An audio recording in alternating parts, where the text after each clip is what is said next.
Okay, hello guys, welcome back this week. Today I'm just comfy in my room, and I decided to shoot this in my room instead of my bathroom to kind of switch up the background. So we're just gonna like chill out, and we're gonna be talking about how to be happier. And I know this topic is kind of subjective.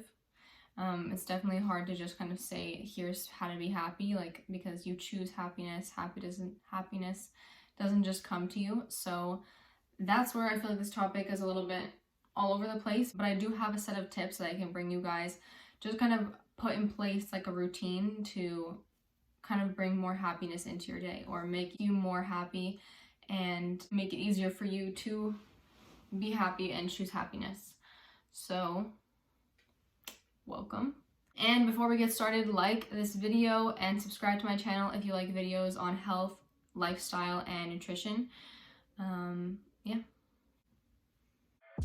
Hold myself to a chord, waiting for the day that you come back to me. Alright, so I'm super excited about this video because these are things that I do in my life that really help me just be, in general, happier, and a happier life is a healthier life. So that's all tied together. Like I've said in my past mental health video, your mental health is tied into your physical health. Like if your mental health is deteriorating, then your physical health most likely is going to be deteriorating. So, and vice versa. So just keep everything in check and make sure that you're checking on all aspects of your health.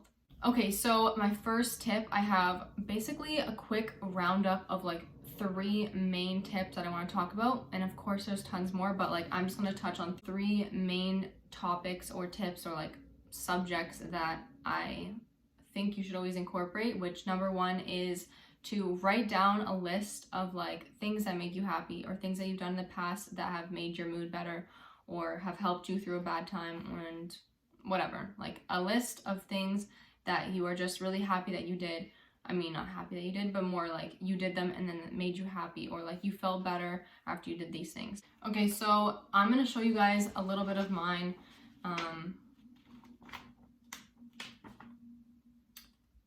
This is kind of my list.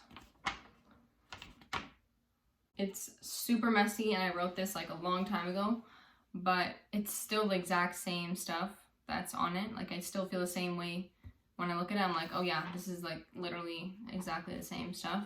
But I definitely could rewrite it, so I will probably do that soon. Rewrite it into like a nicer format and like just make it more clean and neat because this looks a little messy. But yeah, that's basically it. Yeah, so some of the things is like yoga and stretching, exercise, cardio, writing thoughts and feelings, the sun, going outside, listening to relaxing music, eating fruit or preparing my own food and snacks, meditation, talking to my friends, comfy clothes, Netflix, getting tasks done, feeling productive, and being with myself, stuff like that. So your list could look a lot different. It could be like playing with your kids, depending on like what stage in your life you are. Everyone's list is going to be different, but just write down things that make you happy and kind of keep track of like if you were having a bad day and then you did something and you're like, well, this really made me feel better, keep track of that and write it down in this list. And you can keep this in like a journal or a phone. I always suggest getting a journal because it's like a lot more foolproof. Like you can't really lose the file if it's in a journal, but like a phone, you could lose your phone or you could delete it by accident, stuff like that. It's a lot harder to lose the file or lose the information if it's like written down like this. And it's also nicer. You just feel a lot better and you feel more connected to it when you're writing it with hand, like with your handwriting. When you write the list, the whole point of writing the list is actually incorporating those things into your day. So once you have what makes you happy, what things brighten your day, do those things throughout your day. Like make sure that you're doing at least 1 or 2 of those every single day.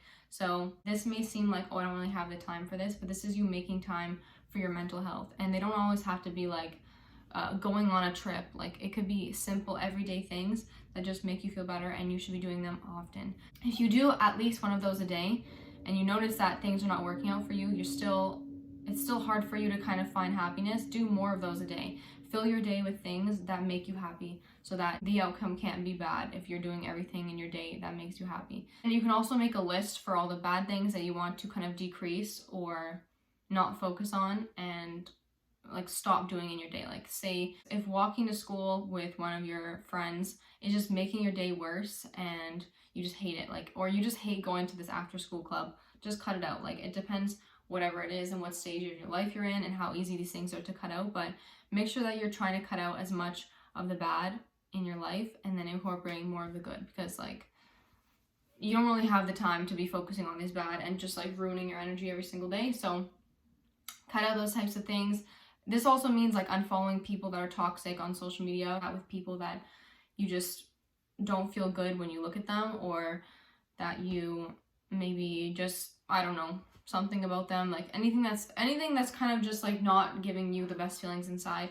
So just kind of cut those as much as you can out of your life, and then incorporate things that make you happy as much as you can in your life. So that is number one tip that's kind of more physical, like something that you can like literally do, but you also need to choose happiness at the end of the day. You could be doing these things but then still being unhappy, so it still comes down to you choosing happiness over anything else. But these are just some tips that you can do to help. At the end of the day, it's you choosing happiness, so that's hard, and that is with many years of practice and I guess just growing knowledge of how to cultivate that happiness within your life. But these are just things that you can do on the side, not on the side, but incorporating with that to help make you happier. And I think they come side by side.